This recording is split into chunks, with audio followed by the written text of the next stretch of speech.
The champagne bubbles caught the afternoon sunlight streaming through the crystal chandeliers of the Hartwell Estate's grand ballroom. Marcus Blackwood adjusted his platinum cufflinks, the weight of his new wedding ring still foreign on his finger.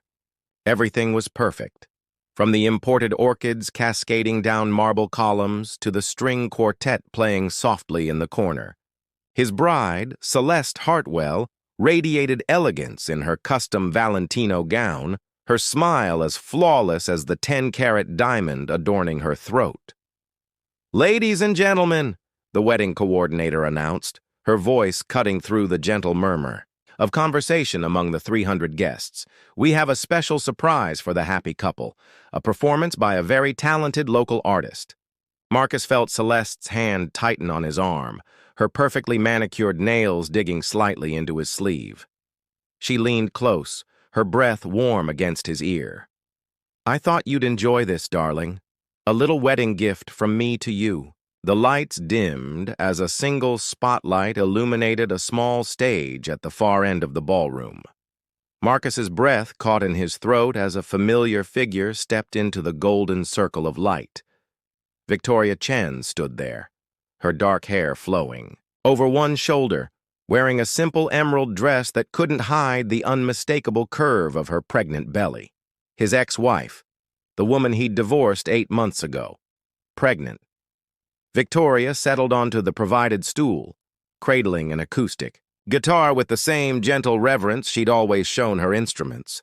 She didn't look at him, didn't look at anyone in the crowd of Manhattan's elite. Her focus remained entirely on the strings beneath her fingers as she began to play. The melody was haunting, intimate, a stark contrast to the opulent surroundings.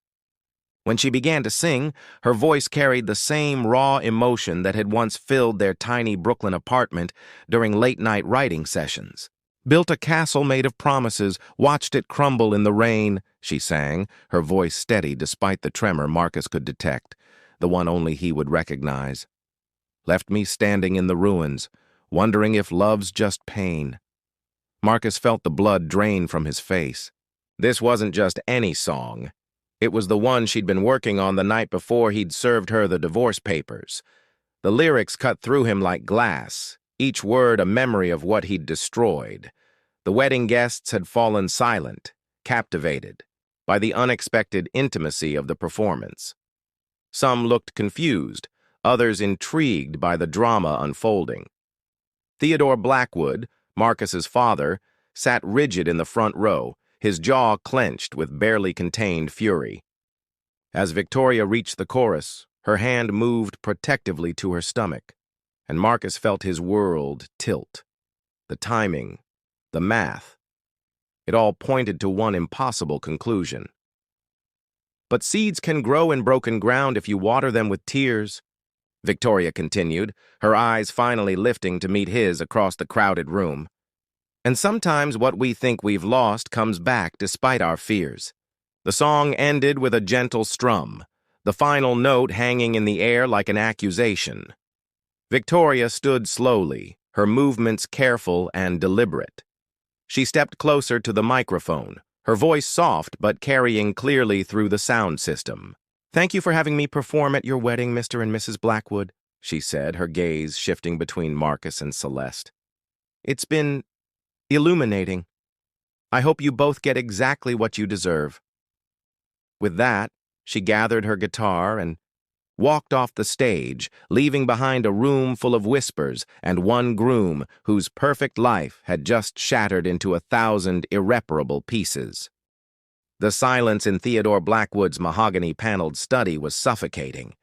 Marcus paced like a caged predator, while Celeste sat rigidly on the leather sofa, her wedding dress spread around her like spilled cream. The celebration continued outside, guests pretending normalcy while gossip spread like wildfire through the ballroom. "What the hell was that, Celeste?" Marcus's voice was deadly quiet, more terrifying than any shout. His new wife's composure finally cracked. "I hired her to sing one song. How was I supposed to know she was pregnant?" "You hired my ex-wife. To our wedding." Each word dropped like a stone into still water. Why would you even know who she was? Theodore Blackwood entered without knocking, his silver hair immaculate despite the chaos. Behind him followed James Morrison, Marcus's closest friend and business partner, his face grave with concern. "This is a disaster," Theodore announced, pouring himself a scotch with steady hands. "The Hartwell merger is worth $800 million. We cannot let some bitter ex-wife destroy everything we've built." "Bitter?" Marcus laughed harshly. "Victoria left with dignity. She never asked for anything beyond what I gave her." "Then why is she here?" Celeste demanded, mascara streaking down her cheeks. "Why now? Like this?" James stepped forward, his phone in hand. "I've been making calls. Victoria Chen has been living quietly in Brooklyn, playing small venues.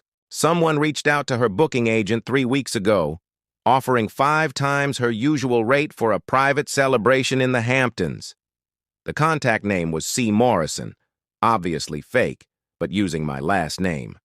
All eyes turned to Celeste, who had gone pale. I wanted you to see her again, Marcus. To realize what you'd given up was nothing compared to what you were gaining with me. You wanted me to see her pregnant with my child? I didn't know about the baby." Celeste's voice rose to near hysteria. "I thought she'd be desperate, maybe a little pathetic. I wanted you to feel relieved that you'd chosen me instead." Todor set down his glass with deliberate force. "The damage is contained if we act quickly. We'll claim she's lying about paternity, demand tests, suggest she's after money." "Absolutely not." Marcus's voice cut through his father's scheming like a blade. "I won't destroy Victoria to save face." "Then you're a fool," Theodore spat. "This woman has just humiliated our family in front of half of New York's business elite. She made you look weak, indecisive." "No," Marcus said quietly, understanding, flooding through him like cold water. "She made me look honest. For the first time in months, someone told the truth in this room."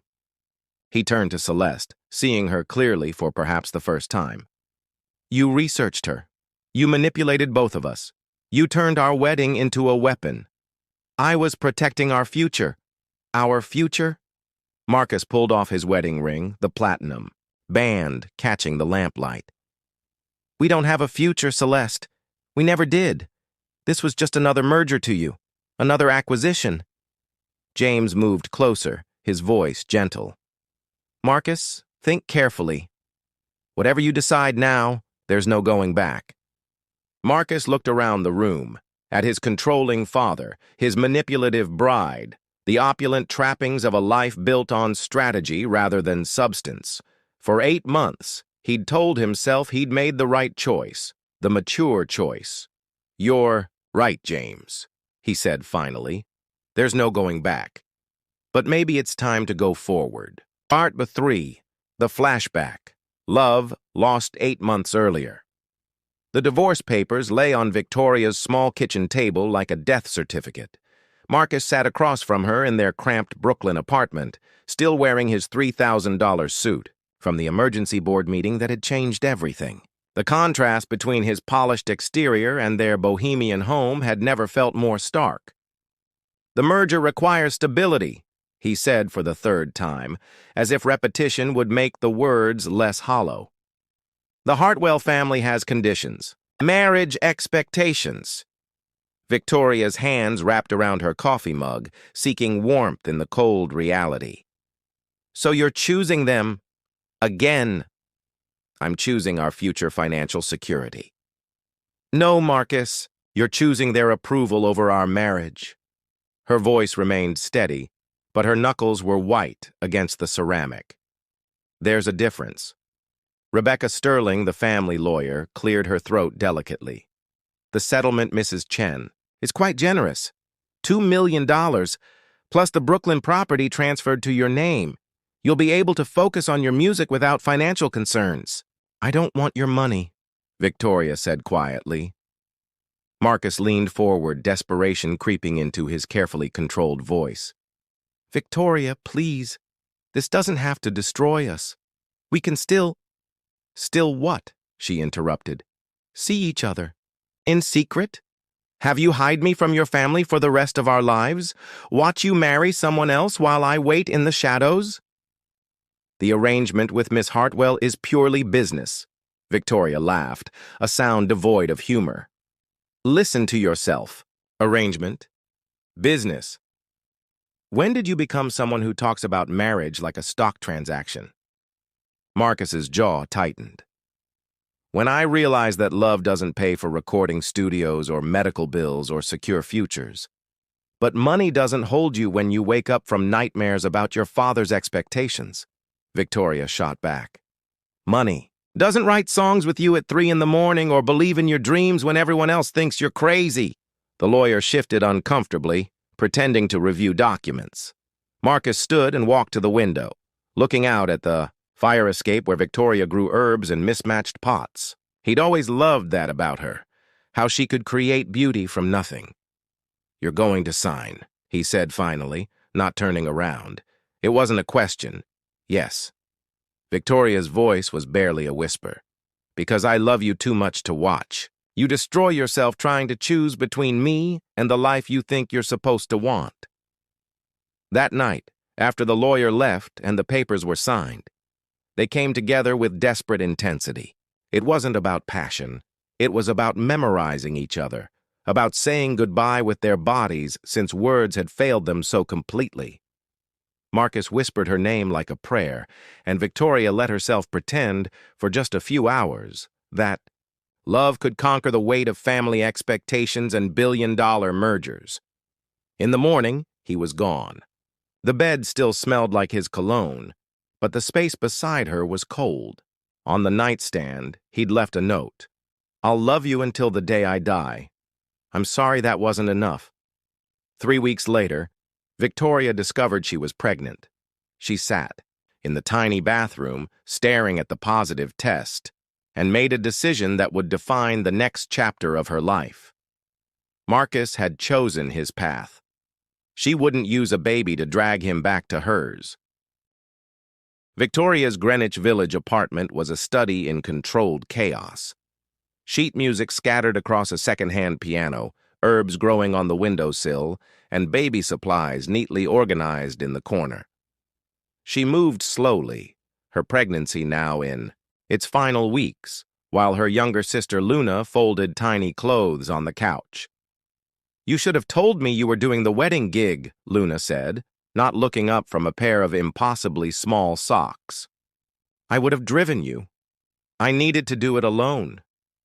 Victoria settled into her rocking chair, the one luxury she'd allowed herself from Marcus's settlement money. Besides, you would have tried to talk me out of it. Damn right I would have. Luna's protective instincts had always run deep. What did you think would happen? That he'd see you pregnant and suddenly realize what he'd thrown away? Victoria's hand moved to her belly, feeling the baby's restless movements. I thought I'd sing one song, take the money, and leave. Closure, you know. But when I got there and saw that life he chose over us. A sharp knock interrupted her thoughts. Luna was already moving toward the door, but Victoria held up a hand. It's him. How do you know? I just do. Luna peered through the peephole and her expression hardened. Want me to tell him to leave? No, let him in. Marcus stood in the doorway looking disheveled, his expensive suit wrinkled, his tie loosened. He'd obviously come straight from the disaster of his wedding reception. His eyes immediately went to Victoria's belly and she saw him swallow hard. Hello, Victoria. Hello, Marcus. She didn't stand, didn't invite him further into the room. Luna, could you give us a moment? Her sister shot Marcus a withering look. I'll be in the kitchen. Holler if you need me to throw him out. When they were alone, Marcus took a tentative step forward. Is it yours? Yes. Victoria's voice was matter-of-fact. Due in 2 weeks. He sank onto the couch as if his legs had given out. Why didn't you tell me? Because you made your choice very clear. We were ghosts to each other, remember? Your words. I was wrong. The admission came out broken. About everything. The merger, Celeste, my father's expectations. I was wrong to let you go. Victoria studied him, really looked at him for the first time since he'd walked away. He looked exhausted, older somehow, as if the weight of his mistakes had physically aged him. You weren't wrong to let me go, Marcus. You were wrong to think you had to choose between love and success in the first place. She shifted in her chair, wincing slightly as the baby kicked. But I'm not the same person who signed those divorce papers. I don't need rescuing anymore. I know. He ran his hands through his hair. I can see that. You're stronger, more beautiful than ever. But the baby, our baby, I want to be involved. I want to help. Help? Victoria's laugh was sharp. Like you helped by having me served with divorce papers? Like you helped by choosing a merger over our marriage? I left Celeste at the altar, he said quietly. The marriage is annulled. I resigned from the board. I'm done letting my father dictate my life. Victoria felt something shift inside her, not just the baby, but something deeper. She'd spent 8 months building a life without him, creating strength from heartbreak. His grand gestures couldn't undo that journey. That's your choice to make, she said finally. But it doesn't change mine. I'm having this baby, raising her, building our life. If you want to be part of that, it has to be on my terms. Part 5. New Beginnings. 6 months later. The pediatrician's office buzzed with the gentle chaos of new parenthood.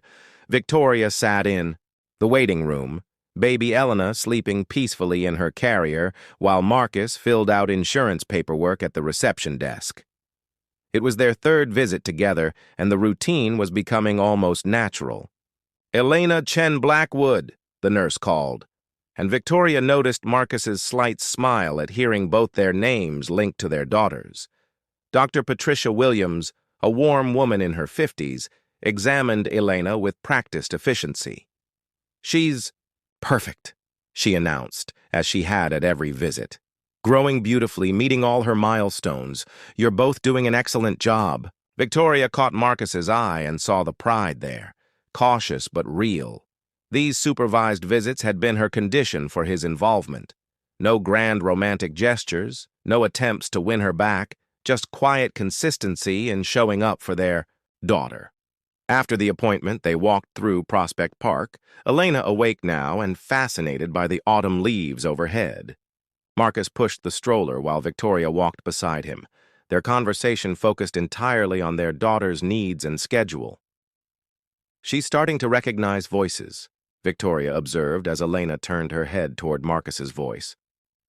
Luna says she looks like you, Marcus said, then added quietly, but she has my stubborn streak.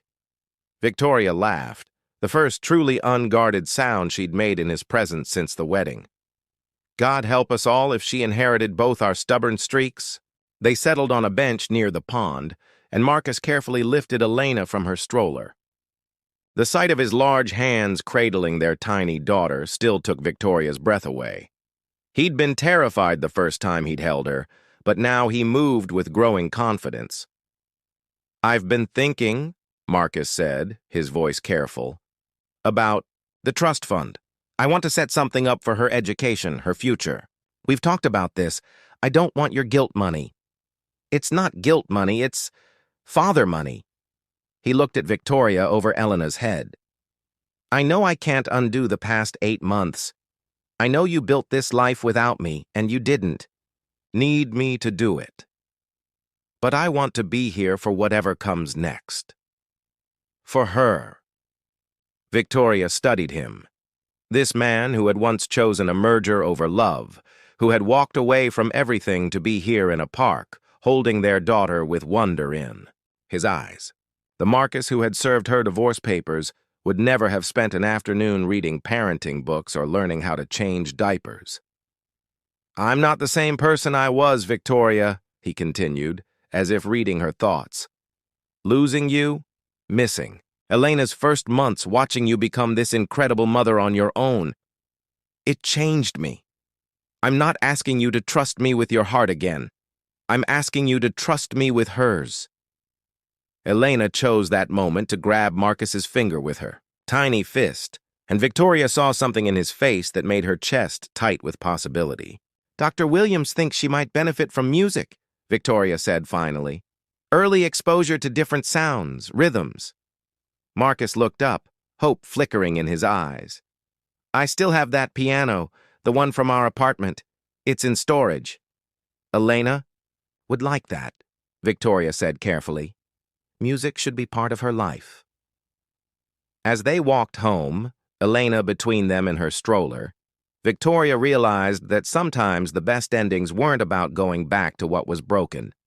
Sometimes they were about building something entirely new from the pieces that remained.